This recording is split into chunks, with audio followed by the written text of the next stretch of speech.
Assalamualaikum warahmatullahi wabarakatuh. Hello guys, nama saya Inayatul Mubarakah dengan NIM 070103210007 dari kelas C2. Saya dari Prodi Ilmu Al-Quran dan Tafsir, Fakultas Usuluddin dan Filsafat, UIN Sunan Ampel, Surabaya. Di sini saya akan menjelaskan poin-poin penting terkait tentang kemukjizatan Al-Quran.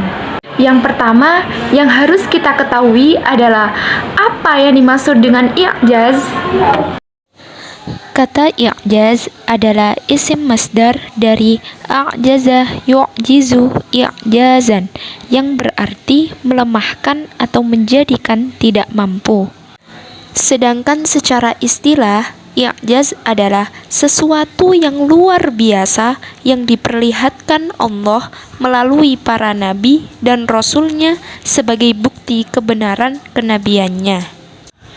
Jadi teman-teman, yang dimaksud i'jazul Quran di sini adalah sebuah bukti atau hujjah yang luar biasa yang diberikan kepada Nabi Muhammad SAW sebagai bukti dari kerasulan beliau yang tidak mampu ditandingi oleh siapapun. Al-Quran digunakan oleh Nabi Muhammad SAW untuk menantang orang-orang yang tidak percaya akan kebenaran Al-Quran sebagai firman Allah Subhanahu wa Ta'ala dan risalah yang dibawanya, seperti yang telah dijelaskan pada surat Al-Isra ayat 88 bahwa Al-Quran menantang seluruh jin manusia berkumpul untuk membuat semisal Al-Quran, namun dipastikan mereka tidak akan mampu melakukannya.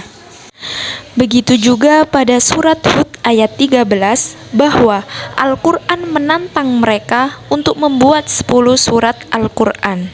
Dan juga pada surat Al-Baqarah ayat 23 bahwa Al-Quran juga menantang mereka untuk membuat satu surat saja yang menyamai Al-Quran. Yang kedua, di dalam Al-Quran juga mengandung berbagai macam segi mukjizat. Di antaranya, yang pertama ada al-i'jaz al-lughawi, yaitu dari segi bahasa dan susunan redaksinya, di mana Al-Quran memiliki derajat yang tinggi dalam setiap susunan kata dan bahasa. Al-Quran memiliki gaya bahasa yang khas yang membuat pendengar merasa terpesona akan kehalusan ungkapan bahasanya. Seperti ketika Al-Quran turun, kaum Quraisy yang hidup dengan tradisi turun-menurun merasa terheran-heran dengan keindahan gaya bahasa Al-Quran. Tidak sedikit di antara mereka menganggap Al-Quran adalah sihir. Namun, di sisi lain, keindahan bahasa Al-Quran justru menjadi penarik kaum musyrikin Quraisy untuk mempelajarinya, bahkan berujung beriman terhadap Al-Quran. Al-Quran juga mempunyai keseimbangan dan keserasian dalam pemakaian kata-kata, dan itu sebagai tanda bahwa Al-Quran ini tidak mungkin buatan manusia. Seperti dalam Al-Quran ada kata yaum, hari dalam bentuk tunggal.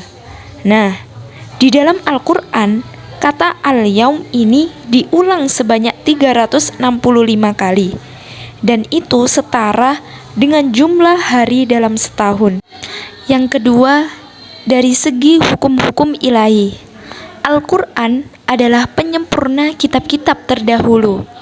Al-Quran menjelaskan pokok-pokok akidah serta norma-norma keutamaan, sopan santun, ekonomi, politik, sosial kemasyarakatan, serta hukum-hukum ibadah dalam menetapkan hukum.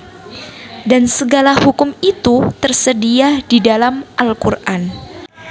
Yang ketiga, memberitakan tentang segala sesuatu yang akan terjadi.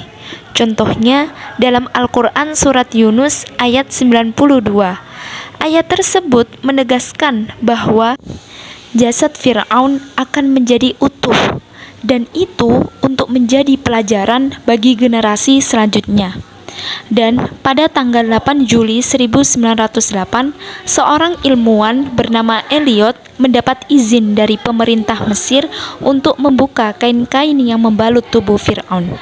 Dan ternyata apa yang ditemukannya adalah satu jasad Fir'aun yang masih utuh. Dan itu menjadi bukti bahwa Al-Quran merupakan mukjizat yang luar biasa yang berisi tentang kebenaran.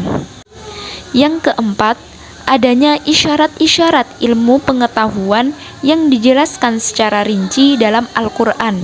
Contohnya, yang pertama, cahaya matahari bersumber dari dirinya, dan cahaya bulan merupakan pantulan dari cahaya matahari. Hal ini telah dijelaskan dalam Al-Quran surat Yunus ayat 5. Yang kedua, perbedaan sidik jari pada setiap manusia. Hal ini telah dijelaskan dalam Al-Quran surat Al-Qiyamah ayat 4. Hal itu menjadi dasar dan sumber bagi ilmu pengetahuan yang ada sampai saat ini. Jadi teman-teman, Al-Quran merupakan mukjizat yang bersifat rasional, kekal, dan sepanjang masa. Al-Quran merupakan mukjizat yang terbesar yang diberikan oleh Allah Subhanahu wa Ta'ala kepada Nabi Muhammad SAW sebagai penyempurna kitab-kitab terdahulu, juga sebagai penyempurna kehidupan manusia. Al-Quran mampu memecahkan segala macam masalah-masalah kehidupan dan juga diturunkan sebegitu rinci oleh Allah Subhanahu wa Ta'ala sebagai sumber dan pedoman umat manusia. Dari sini udah paham kan teman-teman tentang kemukjizatan Al-Quran? Pasti udah paham kan? Alhamdulillah. Itu saja penjelasan tentang kemukjizatan Al-Quran dari saya. Semoga bermanfaat, dan apabila ada kesalahan kata atau perbuatan yang kurang berkenan di para audiens semua, saya mohon maaf yang sebesar-besarnya. Akhir kata, wabillahi taufiq wal hidayah. Wassalamualaikum warahmatullahi wabarakatuh.